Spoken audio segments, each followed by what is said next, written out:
భారతదేశపు మహాగ్రంథాలు, కావ్యాల సంపూర్ణ సంకలనం. సబ్స్క్రైబ్ చేయండి. తిలక్. హే మాత, హే మహామాయ, మహాలక్ష్మి, హే సమస్త సృష్టి యొక్క సంచాలని, హే సుఖదాయని, హే దరిద్ర దుఃఖ నివారణి దేవి, నేను తమను శరణు వేడుచుంటిని. దయ ఉంచి తమరు నా పుత్రిక యొక్క రూపమున నాకు దర్శనమిచ్చి అనుగ్రహించండి.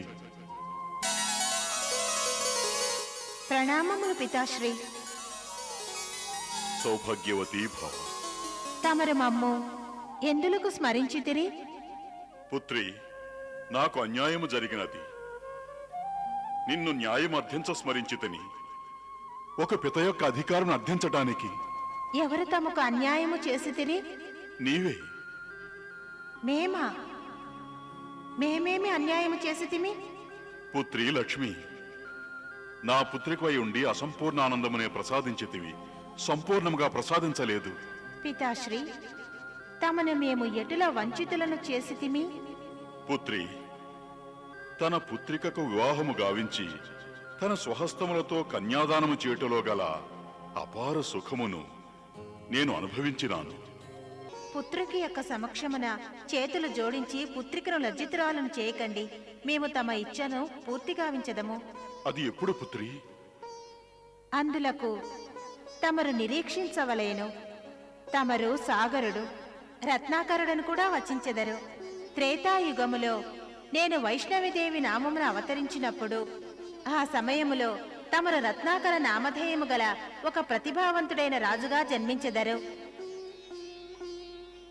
అప్పుడు నేను తమరి పుత్రికగా తమరి గృహములో జన్మించెదను. మరియు పుత్రికగా బాల్యకాలము యొక్క సమస్త లీలలను తమరికి ప్రసాదించెదను. కాని పుత్రిక యొక్క వివాహము యొక్క ఆనందము తమరికి మరొకసారి లభించదు. వివాహమునకు పూర్వము నేను తపస్సు చేయుటకు వెడలెదను. నేను జన్మించుటకు పూర్వమే తమరు మహారాజు రత్నాకరుల రూపములో భయంకర రాక్షసులకు ముక్తిని కలుగజేయవలెను. అందువలన తమరి కీర్తి పెంపొందును మరియు నలుదిశలలో తమరి జయ జయధ్వానములు వినిపించును.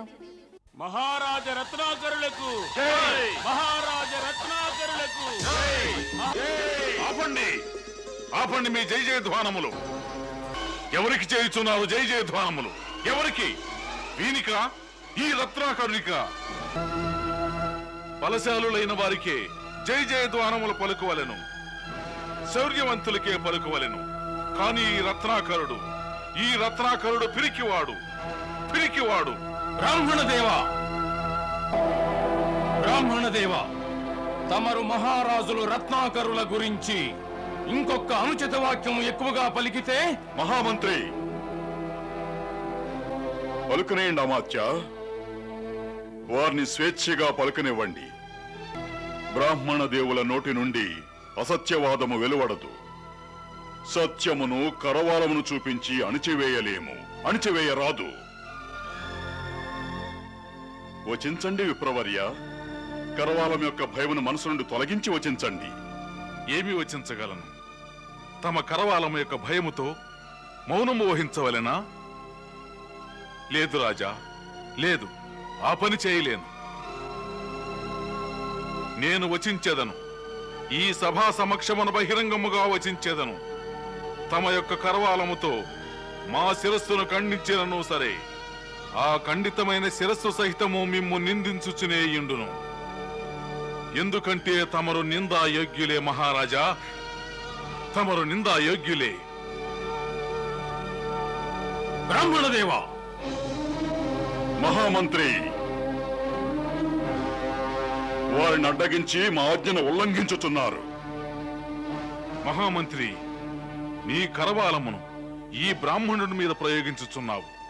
నీకు ధైర్యం ఉంటే ఆ రాక్షసరాజు దుర్జయుడి మీద ప్రయోగించు. ఆ దుర్జయుడు ఎన్నియో అత్యాచారములు గావించుచున్నాడు.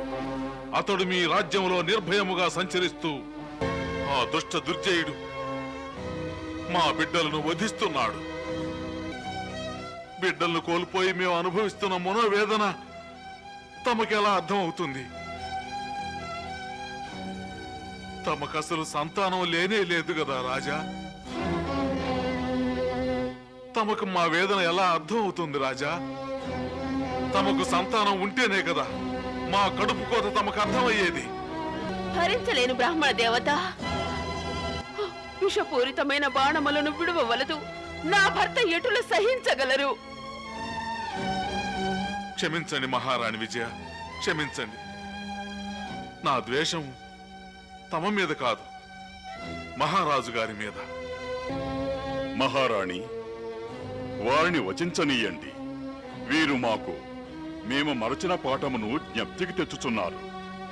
వచించండి బ్రాహ్మణోత్తమ, వచించండి. రాజును భగవంతుడైన విష్ణు అంశగా భావిస్తాను. ఎందుకంటే భగవంతుడు ఈ సర్వసృష్టిని పరిపాలించేవాడు. తమరు కూడా తమ ప్రజలను, ఈ రాజ్యాన్ని పరిపాలించాలి మహారాజా. దయించి తమరు శాంతించండి బ్రాహ్మణోత్తమ, శాంతించండి. ప్రజలందరూ రాజు యొక్క సంతానమే అవుతారు. రాజు కూడా ప్రజల్ని తమ కన్నబిడ్డల వలె భావించి పరిపాలించాలి మహారాజా. తమని నేను శపిస్తున్నాను. తమకు జన్మ జన్మాంతరముల వరకు సంతాన సుఖానుభవం. ఆగండి బ్రాహ్మణ దేవత, ఆగండి. మాకు ఇటుల శాపము విధించవలదు, కానీ ఇంతటి భయంకర శాపమును విధించవలదు. మహారాజులకు తమ వంటి జ్ఞానుల యొక్క శాపము కాదు, ఆశీర్వాదము అవశ్యమగును. తమ వంటి పండితులు మహారాజులను శపించినచో మహారాజు రత్నాకరులు ప్రబలము కాదు, దుర్బలులగుదురు. ఇక ప్రజలను ఎవరు రక్షించెదరు? హే బ్రాహ్మణ దేవత, మేము తమరి దుఃఖమును పంచుకొనుచున్నాము. సాధ్యమైనచో తమరు మమ్ము, మహారాజు రత్నాకరులను క్షమించవలెను.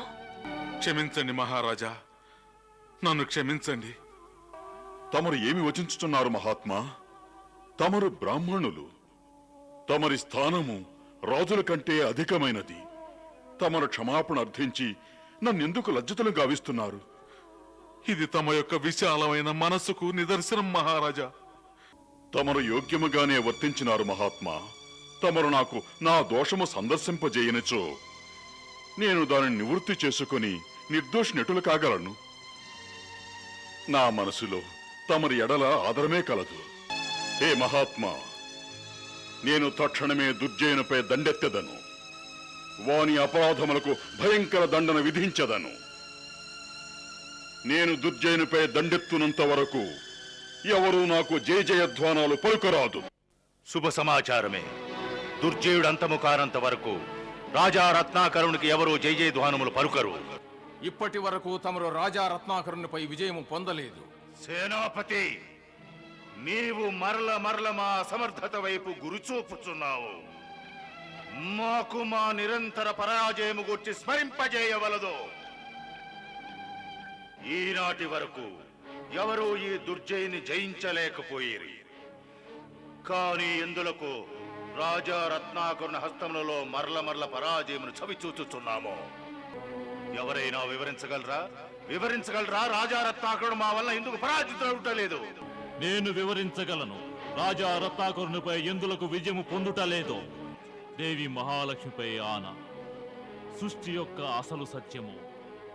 అధర్మము ధర్మముపై ఎన్నడూ విజయము పొందలేదు. అసత్యము సత్యమును ఎన్నడూ జయించనూ లేదు.